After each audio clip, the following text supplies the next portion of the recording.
লক্ষ্মী মেয়ে, হ্যাঁ আমি লক্ষ্মী মেয়ে। লক্ষ্মী কিন্তু চঞ্চলা, কিছু খারাপ লাগলে সে সেই বাড়ি পরিত্যাগ করে। আমি আসলেই লক্ষ্মী মেয়ে, যে মেয়ে অন্যায় সহ্য করে না, প্রতিবাদ করতে ভয় পায় না, সামনে যেই থাকুক না কেন, যে মেয়ে বিনা প্রশ্নে কখনো কিছু মেনে নেয় না। আমি সেই মেয়ে। আমি সেই মেয়ে নই যে চুপচাপ সবার কথা শুনে যাবে, প্রশ্ন না করে মানবে সব কথা, যাকে সমাজ বলে লক্ষ্মী মন্ত মেয়ে। লক্ষ্মীর এমন ভুল সংজ্ঞা কোথা থেকে কিভাবে এসেছে তা আজও আমার অজানা। আমি সেই মেয়ে যে ভালোবাসা পেলে তা দ্বিগুণ করে ফিরিয়ে দেয়, সম্মান পেলে হৃদয়ে ভরে আশীর্বাদ ছড়ায়, কিন্তু অবহেলা, কষ্ট, অপমান পেলে চুপ করে রয়, সম্মানের সঙ্গে দূরে সরে যায়। তো অ্যাকচুয়ালি আগের সপ্তাহে দীপাবলি ছিল, শুভ দীপাবলি, বিলেটেড মানে দেরিতে জানাচ্ছি তাই। তো শুভ দীপাবলি সবাইকে, শুভ কালী পুজো। তো দীপাবলির দিন শুধু কালী পুজো নয়, লক্ষ্মী পুজোও হয়। হায়দ্রাবাদে থাকি বলে হয়তো এটা নোটিস করেছি, এতদিন আমি খেয়াল করিনি যে এই দিনও লক্ষ্মী পুজো হয়। তো আমি এবার ভেবেছিলাম যে নিজেই এমনি কোনো পুরোহিত ডেকে না, লক্ষ্মী গণেশ অ্যামাজনে অনলাইনে অর্ডার করেছিলাম লক্ষ্মী পূজা কিট। তো সেখানেই লক্ষ্মী গণেশের ফটো প্লাস এভরিথিং, সব রকম দশকর্মার জিনিস এসেছিল এবং পূজাবিধির বইও ছিল। তো সেটা দেখে আমি নিজেই পুজো করেছি। তো এমনি নিজেই ঘর সাজিয়েছি, নিজেই পুজো করেছি এবং আমার খুব ভালো লেগেছে এই পুজোটা করে। কারণ এতদিন বাঙালি হওয়ার সুবাদে আমি যে ধরনের লক্ষ্মী পুজো দেখে এসেছি, যেটা আমরা কোজাগরি লক্ষ্মী পুজো বলি, এবং সেখানে ওই যে পাঁচালি পড়া হয় এবং সেখানে যা পুজোর নিয়ম, সেখানে কোনোদিনই আমি মনের সাথে আমি মন থেকে মেনে নিতে পারিনি, যোগসূত্র স্থাপন করিনি। মানে খালি যেন মেয়েদেরকে নিচু দেখানো পাঁচালিতে পুরোটাই। আমার মনে হয় এটা, আমি কারুর ইমোশনে আঘাত দিতে চাইছি না, কারুর যার ভালো লাগে তার ভালো লাগে। আমার মাও প্রত্যেক বৃহস্পতিবার পাঁচালি পড়েই পুজো দেন। তো আমার কোনোদিনই আমি বাড়ির পুজোও দিতাম, ঘট আমিও পাততাম লক্ষ্মীর, কিন্তু সেই যে লক্ষ্মী পুজো সেটার সাথে আমি না নিজেকে কোনোদিন কানেক্ট করতে পারিনি, কেন জানি না। তো আমার মনে হতো লক্ষ্মী হচ্ছে মা, মেয়ে, আর লক্ষ্মীমন্ত মেয়ে বলতে আমরা যেটা ভুল ভেবে এসেছি যে মানে শান্তশিষ্ট চুপচাপ সব কথা শুনবে, ঘরোয়া হবে, সে হচ্ছে লক্ষ্মীমন্ত, যা হবে তার সাথে সে চুপচাপ মেনে নেবে। আমাদের বাঙালিদের লক্ষ্মী পুজোর নিয়মটাও যেন কেমন, মানে পাঁচালিতে পুরোটাই মেয়েদেরকে অপমান করেই করা। আর এই যে গণেশ লক্ষ্মী পুজো, এটাতে পুরোটাই সংস্কৃত মন্ত্র এবং ওই জাতীয় কিছুই নেই। মানে একদম আসল যে স্পিরিচুয়াল ব্যাপার, আধ্যাত্মিক, মানে মনের সাথে যে ঠাকুরের বা লক্ষ্মীর যে কানেকশন, সেটা সত্যি মানে এই পুজোর, মানে পূজাবিধির বইও এসেছিল, বললাম অ্যামাজন থেকে আমি অর্ডার যে করেছিলাম। তো সত্যি বলতে মানে আমি সত্যি খুব ভালো লেগেছে। আমি ছোটো থেকে বাড়িতে কোজাগরি লক্ষ্মী পুজোই দেখে এসেছি, আর প্রত্যেক বৃহস্পতিবারও মা বাড়িতে লক্ষ্মী পুজো করে, আমাদের যে বাঙালিদের স্টাইলে লক্ষ্মী পুজো দেখে এসেছি। তো দক্ষিণ ভারতে এসে আমি এই লক্ষ্মী পুজোটার সাথে বেশি পরিচিত হলাম। এরা দিওয়ালির দিন বা দীপাবলির দিন যারা করে থাকে, মানে আমার এত ভালো লেগেছে। মানে আমি অ্যাকচুয়ালি কোজাগরি লক্ষ্মী পুজোর দিন করতে পারিনি, মানে বেড়াতে যাচ্ছিলাম এবং শারীরিক মানে একটু অসুস্থ ছিলাম, তো সব মিলে সেই জন্য ভেবেছিলাম যে তাহলে ইচ্ছা ছিল করার, কিন্তু করতে পারিনি, তাই দিওয়ালির দিন করব। কিন্তু কোথাও একটা গিয়ে আমার এখন মনে আনন্দ যে আমি ওই দিন না করে দিওয়ালির দিনেরটা করেছি। কারণ ওই দিনের পূজা বিধি নিয়ম কোনোটাই আমার পছন্দের নয়। মানে লক্ষ্মী একটা মা, লক্ষ্মী মেয়ে, তার কাছেই যদি মানে তার পুজো বিধি বা নিয়মের কোথাও যদি, এবং তার পুজো বিধির লেখায় যেটা পাঠ করা হয় সেখানে যদি মেয়েদেরকেই নিচু দেখানো হয়, তাহলে কি মানে মা বা মেয়ে যেই হোক, লক্ষ্মীকে আমি মাই ভাবি, মেয়েই ভাবি। একজন মা কেন চাইবেন যে মেয়েরা নিচু হোক? ব্যাপারটা মেয়েরা নিচু ছেলেরা নিচুর ব্যাপার না, মানুষ, মেয়ে ছেলে সবাই মানুষ, সবাই সমান। আর যদি বলেন পরিবারের সম্মান রক্ষার দায়, যেমনভাবে একটা বউয়ের, তেমনভাবে একটা বরের, তেমনভাবে একটা ছেলের, তেমনভাবে একটা মেয়ের, কারো কম বা কারো বেশি তো নয়। তো এই যে দীপাবলির দিনে লক্ষ্মী পুজো এবং লক্ষ্মী পুজোর বিধি, এটা সম্পূর্ণরূপে একদম শুধুমাত্র সংস্কৃত মন্ত্র, এবং এখানে না ছেলেদেরকে নিচু দেখানো হয়েছে না মেয়েদেরকে নিচু দেখানো হয়েছে। লক্ষ্মী গণেশ এদের সংস্কৃত মন্ত্রের দ্বারা পুজো এবং আরাধনা করে, আহ্বান করে ডাকা, সবকিছু অর্পণ করা, এবং মানে একদম যেমন পুজো বিধি হয় পুরোহিতদের আমি দেখে এসেছি এতকাল, সেরকম মানে একদম শুরু থেকে শেষ অবধি সমস্ত কিছু। এবং শেষে আরতিও আছে, গণেশের জয় গণেশ, লক্ষ্মীর আরতি, মানে দুটোই আছে, মানে পুরো বইতে সব দেওয়া আছে, সংস্কৃত মন্ত্র থেকে শুরু করে শেষে আরতি, মানে প্রতি আর কি মন্ত্র, মানে লক্ষ্মীকে পা ধোয়ার জল দেওয়া, লক্ষ্মীকে চানের জল দেওয়া, লক্ষ্মীকে বস্ত্র দেওয়া, সেরকমভাবে গণেশেরও আছে, গণেশকে প্রথমে, তারপরে লক্ষ্মীকে, তারপর কুবেরকেও কেউ করতে পারে। তো দ্যাটস ডিপেন্ডস। কুবেরটা আমি অ্যাকচুয়ালি করিনি, তার কারণ আমি ঠাকুরের সাথে মনের দিক থেকে, মানে স্পিরিচুয়ালিটি একটা কানেক্টেড ফিল করি। কুবেরটাতে আমি কানেক্ট ফিল করছিলাম না। অবশ্যই ধন সম্পত্তি সবার চাই, ভালো, কিন্তু ওটা আমার অনেকটা লোভ লোভ মতো মনে হচ্ছিল, তাই কুবেরটা আমি করিনি। গণেশের করেছি, লক্ষ্মীর করেছি, তারপরে আরতি করে দিয়েছি। তো পুষ্পাঞ্জলি, তারপর আরতি।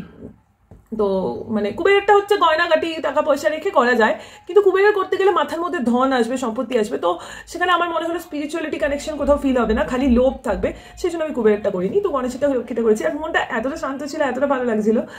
মানে আমি মায়ের সাথে বসে কোজাগরি লক্ষ্মী পুজোও করেছি অনেকবার, মাই করে, আমি পাশে বসে দেখেছি, আর প্রতি বৃহস্পতিবারেরটা তো দেখতামই। মানে বাকি পুজো বিধি তবুও ঠিক আছে, কিন্তু ওই শেষের পাঁচালিটা অদ্ভুত। যেমন এই লক্ষ্মী পুজোর পরে মা জিজ্ঞাসা করছিল পাঁচালি নিজে পড়লে, আমি বললাম দেখো এই লক্ষ্মী পুজোর পাঁচালি থাকে না, এখানে আলাদা পুজো বিধি, দীপাবলির দিনে লক্ষ্মী পুজো। তো তারপরেই আমার মাথায় আসে যে এই ব্যাপারে লেখার, যে সমাজ লক্ষ্মী সম্পর্কে ভুল ভাবে, মানে তখন আমি এই লেখাটা নিজে লিখি। মানে অনেক বেশি কথা বলা হয়ে যাচ্ছে এই আর কি। ছোট করে বলতে গেলে ওটাই, যে মানে আমার মাঝে সাঝে কিছু লিখতে ইচ্ছা হয়, জাস্ট ইনস্ট্যান্ট আমি এমনি, মানে কালকে আমার, মানে কালকে না, রবিবার বোধহয়, হ্যাঁ রবিবার, তো ইনস্ট্যান্ট আমার মনে হলো যে রবিবার না সোমবার দিওয়ালি ছিল, মঙ্গলবার ছুটি ছিল, অ্যাকচুয়ালি সোমবার ছুটি ছিল না, আমার বড়েরও না, আমারও না। তো মঙ্গলবার ছুটি ছিল, তো কালী মন্দির একটা গেছিলাম, ঘুরে এসে তখন ইনস্ট্যান্ট মনে হলো যে এমনি লেখার। তো জানি না খুব সুন্দর হয়তো হয়নি, কিন্তু আমি আমার মনের ভাবটা ফুটিয়ে তোলার চেষ্টা করেছি। আরও একই ব্যাপার, মনের ভাবটা আমি ইউটিউবে স্মৃতি হিসেবে রেখে দিতে চাইছি। অন্য কোথায় রাখবো, হারিয়ে যাবে হয়তো, ডায়েরিতে রাখি, ল্যাপটপে রাখি, যেখানেই রাখি। এটাই যে আমরা লক্ষ্মী বলতে যেটাকে ভাবি না, সেটা ভুল ভাবি। সে আমাদের মানে যেই ভাবুক, আমাদের খুব কাছের কেউই ভাবুক, মা ঠাকুমা দিদিমা বাবা দাদু পিসি ভাই বোন বন্ধু বান্ধব যেই ভাবুক, লক্ষ্মী সম্পর্কে যে বা এটা ভাবে যে লক্ষ্মী মানে শান্ত শিষ্ট চুপচাপ, কোনো কথা বলে না লক্ষ্মী মেয়ে মানে শান্ত, লক্ষ্মী মেয়ে মানে তার অসুবিধা হলেও সে চুপচাপ বসে থাকে, তার অপমান লাগলেও সে মেনে নেয় যে ঠিক আছে চলো মেনে নিই, এটাতে যদি পরিবারের শান্তি বজায় থাকে, সেটা লক্ষ্মী নয়। মানে লক্ষ্মী সম্পর্কে এই ধারণা কেন এসেছে, কোথা থেকে এসেছে জানি না, এটা এটা একদমই লক্ষ্মী নয়। লক্ষ্মী চঞ্চলা, লক্ষ্মী যেখানে ভালো সেখানেই থাকবে, যেখানে খারাপ, অপমান, যেখানে নেগেটিভিটি, যেখানে ডিসঅনেস্ট, যেখানে সততা নেই, যেখানে মানুষ জোচ্চুরি করছে, যেখানে খারাপ ব্যবহার করছে, যেখানে আড়ালে একে অপরের নামে নিন্দা পরনিন্দা করছে, যেখানে একে অপরকে ঠকাচ্ছে, সেখানে লক্ষ্মী থাকবে না। মানে লক্ষ্মী এটা নয় যে সে অপমান কষ্ট সহ্য করেও থেকে যাবে, এই ধারণা অত্যন্ত ভুল, যারই মাথায় থাকে। সে আমার কাছে, মানে এই ভিডিও দেখে যদি কেউ কষ্ট পায় বা কারো খারাপ লাগে, যে তাদেরকে, কাউকে আমি টার্গেট করে কিন্তু করছি না, এটা আমার নিজের মনের কথা, যেটা আমার অনেক দিন থেকেই মনে হয়। তো আমি আজকে ক্লিয়ারলি মানে বুঝলাম এই লক্ষ্মী পুজোটা, মানে এতদিন ধরে আবছা মতো মনে হতো, এই লক্ষ্মী পুজোটা করার পরে একদম ক্লিয়ারলি পরিষ্কারভাবে আমি বুঝেছি। তো আমি ভবিষ্যতে কোজাগরি লক্ষ্মী পুজোর দিন লক্ষ্মী পুজো করতেও চাই না, মানে এবারে করতে পারিনি, কিন্তু ভবিষ্যতে আমি করতেও চাই না। আমি দীপাবলির দিনের লক্ষ্মী পুজোই করবো, যদি আমি বেড়াতে না গিয়ে থাকি, বাড়িতে থাকি, ফ্রি থাকি, শরীর ঠিক থাকে, তাহলে দীপাবলির দিনে লক্ষ্মী পুজোই করার চেষ্টা করব। ভবিষ্যতে হয়তো নিজে না করে পুরোহিত দেখেও কখনো করতে পারি, কিন্তু দীপাবলির দিনের, কোজাগরি লক্ষ্মী পুজোর দিনের করবো না। আর ওই দিন করলেও আমি পাঁচালি পরবো না। সত্যি বলতে মানে এই যে ভুল ধারণাগুলো সমাজে কিছু মানুষ তৈরি করেছে, হয়তো আমরা বলি যে মেয়েদেরকে দাবিয়ে রাখার জন্য পুরুষরা এক সময় এরকম নিয়ম তৈরি করেছে, যদি তাও ধরি, কিন্তু এখনকার দিনে কিন্তু পুরুষরা এই নিয়ম বয়ে চলছেন না। এখনকার দিনের মহিলারাই এই নিয়মটা নিজের ঘাড়ে কাঁধে করে জোর করে নিয়ে বয়ে চলছেন, যে মেয়েদের চুপ থাকতে হয়। মানে মেয়েরাই মেয়েদেরকে বলে, আগের জেনারেশনের মহিলারা আমাদের জেনারেশনের মেয়েদেরকে বলবে, আবার আমাদের জেনারেশনের মেয়েরা যখন মহিলা হয়ে যাবে তারা পরের জেনারেশনের মেয়েদেরকে বলবে যে অপমান হলেও সহ্য করতে হয়, কষ্ট হলেও মেনে নিতে হয় চুপ করে, পরিবারের শান্তির জন্য তুমি লক্ষ্মী মেয়ে। আর যারা বেশি বলবে বা প্রতিবাদ করবে, যার ভালো খারাপ নিজের চাহিদা জানাবে, সে খারাপ, সে ভালো নয়, সে লক্ষ্মী নয়। তো সেটা নয় না, এটা একদমই ভুল ধারণা। তো আমি অলক্ষ্মী নই, আমি লক্ষ্মী, কিন্তু আমি আসল লক্ষ্মী। সমাজ যে লক্ষ্মীটা ভাবে সেই লক্ষ্মী আমি নই, সে লক্ষ্মী হওয়ার আমি চেষ্টা করেছি, করেছি কারণ সমাজ আমাকে বোঝানোর চেষ্টা করেছে যে ওইটা ভালো। তো আমি জোর করে, আমি নই তাও জোর করে বলেন, আমি যেটা নই সেটাও আমি চেষ্টা করেছি অন্যদেরকে খুশি রাখার জন্য, কিন্তু আমি নই যেটা, সেটা কিভাবে পুরোপুরি সারা জীবন থাকবো?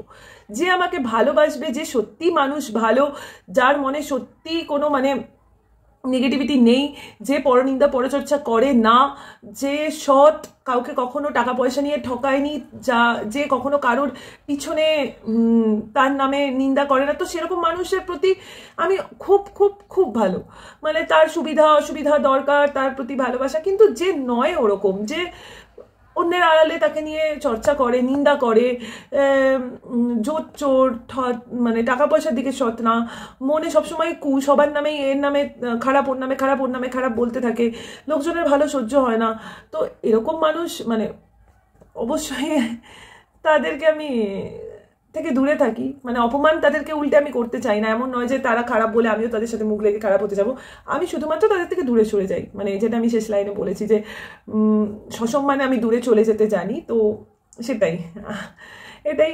তো আমার মনে হয় আমরা মেয়েরাই এই ধারণা বয়ে চলেছি যে লক্ষ্মীর ভুল ধারণাটা, কোনো কালে আমি জানি না পুরুষরাই এনেছিল কি এরকম ভুল ধারণা, কিন্তু আজকের যুগে দাঁড়িয়ে আমি এটুকু পরিষ্কার দেখতে পাই যে এই ভুল ধারণাটা লক্ষ্মী সম্পর্কে আমরা মেয়েরাই বয়ে নিয়ে চলেছি, কোনো পুরুষের এতে হাত নেই। মানে আমরা এক জেনারেশনের মেয়েরা আরেক জেনারেশনের ওপরে চাপিয়ে দিচ্ছি যে লক্ষ্মীমন্ত মেয়ে মানে চুপচাপ থাকবে, তুমি সব সহ্য করবে, কিছু বলবে না, তুমি এই মানে একটা নিয়মের মধ্যে আমি যা বলে দিচ্ছি অনুযায়ী চলবে, তাহলে তুমি লক্ষ্মীমন্ত, তুমি এইভাবে বসবে, এইভাবে খাবে, এইভাবে উঠবে, এইভাবে হাঁটবে, তোমার অসুবিধা হলেও চুপ থাকবে পরিবারের সম্মানের জন্য। ব্যাপারটা আমরা মেয়েরাই বয়ে নিয়ে চলেছি, কিন্তু ভুল জিনিস বয়ে নিয়ে চলার তো কোনো মানে হয় না, না? লক্ষ্মী মানে একদমই এরকম নয়। লক্ষ্মী চঞ্চলা, লক্ষ্মী অপমান আর কষ্ট সহ্য করে না, লক্ষ্মী সেখান থেকে বিনা বাক্য ব্যয় চলে যায়, দূরত্ব বজায় রাখে। তো আশা করি আমরা মেয়েরা আমাদের পরের জেনারেশনকে এই জিনিসটা শেখাতে পারবো যে লক্ষ্মীমন্ত মেয়ে মানে তুমি তোমার কাজ ভালো করে করবে, যে তোমার সাথে ভালো তার সাথে ভালো থাকবে, যে তোমার সাথে খারাপ তার থেকে তুমি 1000 গুণ দূরে চলে যাবে। এমন নয় যে পরিবারের শান্তি বজায় রাখার জন্য যে তোমার সাথে খারাপ তার সাথেও তুমি ভালো হয়ে চুপচাপ সহ্য করবে, একদমই না। এটাই আমি তো আমার পরের জেনারেশনের, আমি আমার থেকে ছোট যারা তাদের সবাইকে এরকমই কিছু বোঝানোর বা জানানোর চেষ্টা করি। আর সম্মান রক্ষার দায় একা তো মেয়েদের না, মেয়েদের, ছেলেদের, পুরুষদের, মহিলাদের, বাচ্চাদের, সবার, তো মানুষের মানে সবাই সমান। তো এটা আমার নিজের অনুভব। আমি আমার এই ভিডিওগুলোতে, এই শনিবারের এই ভিডিওগুলোতে আমার এরকম করে একটা অনুভবের কথা এবং আমার কিছু লেখা শেয়ার করব বলেছিলাম। তো এটা আমার একদম অন্য কিছুই শেয়ার করার কথা আমার ছিল মাথার মধ্যে, করোনার সময় লেখার একটা কথা পরিবেশ নিয়ে, আগের দিন বেড়ানো নিয়ে লিখেছিলাম, তো পরিবেশ নিয়েও একটা লিখেছিলাম করোনার সময়, তো সেটা বলার কথা ছিল। কিন্তু লক্ষ্মী পুজোটা দেওয়ার পর, নিজের হাতে করার পর, তখন এটা মনে হলো, তো এটা লিখলাম তার পরের দিন মঙ্গলবার। তো তারপরে মনে হলো এটা নিয়েই ভিডিও বানানো যাক, মানে এটাই রিসেন্ট ঘটনা, তো একদম কাছের ঘটনা, জাস্ট হয়েছে, তো এটাকে নিয়ে ওই জন্য লিখলাম।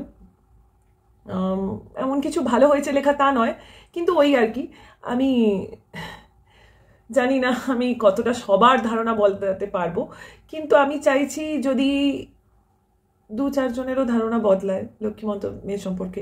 এই লক্ষ্মীমন্ত মেয়ে শুনলে সবার ভয় লেগে যায় যে লক্ষ্মীমন্ত মেয়ে হওয়া খুব টাফ। অ্যাকচুয়ালি লক্ষ্মীমন্ত মেয়ে হওয়া টাফ, হ্যাঁ টাফ তো বটেই, কারণ সবার মন ঝুঁকিয়ে চলা থেকে সবার বিরুদ্ধে চলা তুমি টাফ ভাবলে টাফ, কিন্তু আমার যেমন টাফ মনে হয় না। আমার তো আসল যে লক্ষ্মীমন্ত সেটা অনেক ইজি মনে হয়, এই ফেক যেটা সমাজের তৈরি লক্ষ্মীমন্ত সেটাই টাফ মনে হয়।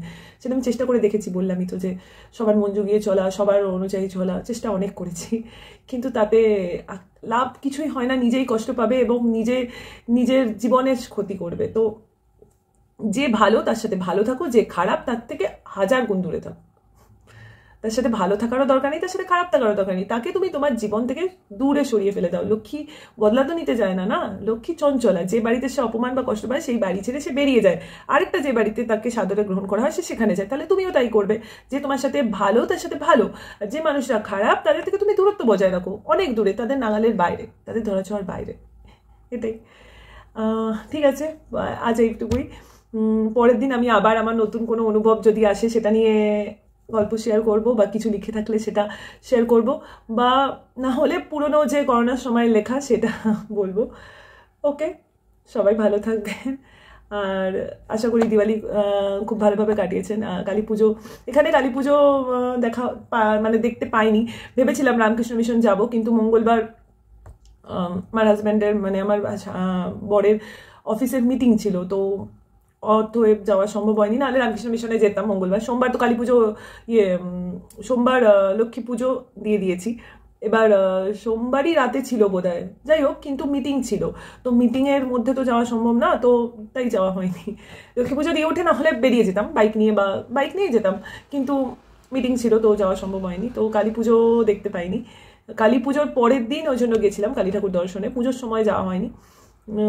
অফিস বা মিটিং বা কাজ তো ছাড়া যাবে না, কাজ আগে, কাজ করব তবে, মানে রামকৃষ্ণ যতই বলে যাক টাকা মাটি মাটি টাকা, কিন্তু আমরা তো রামকৃষ্ণ দেবের মতো সাধারণ জীবনযাপন কেউ করি না। আমাদের জন্য টাকা ইম্পর্টেন্ট, মানে আমাদের বাড়ি চাই, গাড়ি চাই, গাড়ির থেকেও বেশি করে আমাদের, মানে আমার আর আমার হাজব্যান্ডের জন্য যেটা বেশি চাই হচ্ছে বেড়ানো। তো বেড়ানো টাকা ছাড়া তো সম্ভব না, তো আমরা টাকাকে মাটি আর কি করে ভাবি।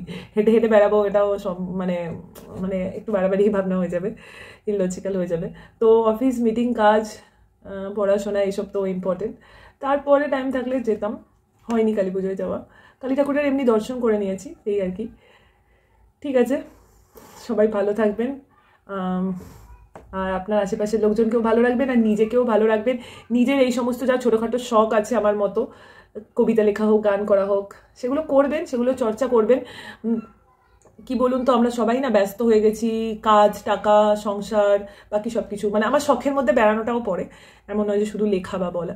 তো যার যা শখ আছে সেগুলোকেও মানে সঙ্গী করবে। শুধু কাজ, সংসার এগুলো তো করতেই হবে, দেখুন টাকাও লাগবে, কাজ করতে হবে, সংসারের যে বাকি সমস্ত কাজ সেটাও করতে হবে, কিন্তু তার সাথে সাথে নিজের জন্য, নিজের শখের জন্যও টাইম বার করবেন। খুব প্রয়োজন নিজেকে ভালো রাখা। নিজে ভালো থাকলে সবাইকে ভালো রাখতে পারবেন, আর নিজের শখগুলো বজায় রাখলে দেখবেন নিজেকে ঠিক ভালো রাখতে পারবেন। আচ্ছা, আজকের মতো এইটুকুই। Bye bye.